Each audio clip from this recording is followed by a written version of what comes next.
প্রথমত এই আয়োজনের সাথে যারা যুক্ত ছিলেন, যারা পরিশ্রম করে এই আয়োজনকে সাফল্যমণ্ডিত করেছেন এবং যাদের অংশগ্রহণের মাধ্যমে এই আয়োজন অর্থবহ হয়েছে, সে সকল কোমলমতি মাদ্রাসা শিক্ষার্থীদেরকে আমি ধন্যবাদ জানাই। এবং আগামী দিনগুলোতে আমরা আরো বড় পরিসরে শুধু মুরাদনগর না, সারা দেশে পবিত্র মাহে রমজান মাসে যেন আমাদের পবিত্র ধর্মগ্রন্থ আল কোরআন নিয়ে আমরা প্রতিযোগিতা করতে পারি এবং এর মাধ্যমে আমাদের তরুণ সমাজকে, সমাজের যেই খারাপ প্র্যাকটিসগুলো আছে, যেমন মাদক আছে, সন্ত্রাস আছে, সেখানে যেন তারা জড়িয়ে না পড়ে, সেটা নিশ্চিত করার জন্য এই ধরনের কর্মসূচি আমরা আরো দেশব্যাপী নিব।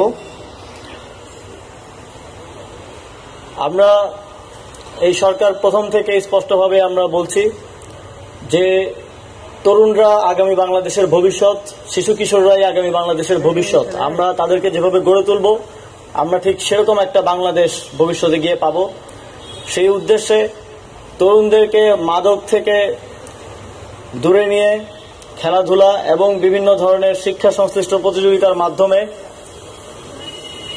একটি সুন্দর ভবিষ্যৎ প্রজন্মে গড়ে তোলার লক্ষ্যে অন্তর্বর্তীকালীন সরকার কাজ করে যাচ্ছে।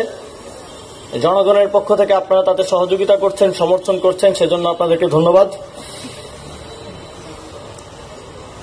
আপনারা জানেন যে কিছুদিন আগেই কোম্পানিগঞ্জে একটা ঘটনা ঘটেছে। অত্যন্ত দুঃখজনক যে এই জুলাই গণঅভ্যুত্থানে শত সহস্র শহীদের রক্তের বিনিময়ে আমরা যে স্বাধীনতার কথা বলছি, সেখানেও পূর্বের মতো বিভিন্ন উপায়ে চাঁদাবাজি, সন্ত্রাসের মতো ঘটনাগুলো চলমান আছে।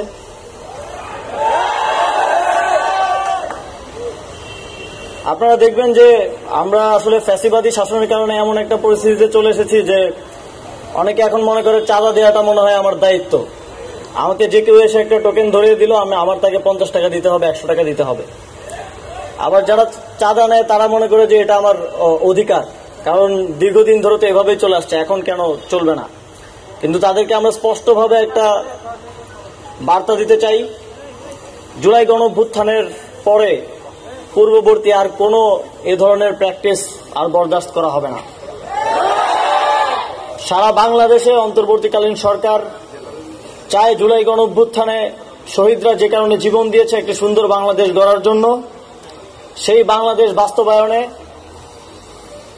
পূর্ববর্তী সময়ে চাঁদাবাজি, মাদক ব্যবসা সহ যেই বিষয়গুলো সমাজকে ধ্বংস করেছে, তরুণ প্রজন্মকে ধ্বংস করেছে, সেগুলোকে খুব শক্ত হাতে দমন করা হবে। আমাদের সৌভাগ্য যে আমাদের এখানে এখনো সচেতন মানুষজন আছে যারা এই চাঁদাবাজির বিরুদ্ধে রুখে দাঁড়িয়েছে, যারা আঘাতপ্রাপ্ত হয়েও এই চাঁদাবাজির বিরুদ্ধে প্রতিবাদ করেছে। এটা আমাদের গর্ব যে মুরাদনগরে এখনো এরকম মানুষজন আছে। আমরা সারা দেশের তরুণ সমাজকে আহ্বান জানাতে চাই, আপনারা যেখানেই চাঁদাবাজি দেখবেন, যেখানেই দেখবেন যে বিভিন্ন সমিতির নামে টোকেন ধরিয়ে দিয়ে টাকা নেওয়া হচ্ছে, সেখানেই প্রতিবাদ করবেন, সেখানেই রুখে দেবেন। স্থানীয় প্রশাসন, পুলিশ এই চাঁদাবাজদের এবং মাদক সন্ত্রাসদের দমনে কাজ করে যাচ্ছে। আমি মুরাদনগরবাসীকে আহ্বান জানাবো, আপনারা স্থানীয় প্রশাসনকে সহযোগিতা করবেন তথ্য দিয়ে, এবং যে কোনো প্রয়োজনে তাদের পাশে দাঁড়াবেন, যেন এই ধরনের চাঁদাবাজি এবং সন্ত্রাসের বিরুদ্ধে তারা যথাযথ পদক্ষেপ নিতে পারে।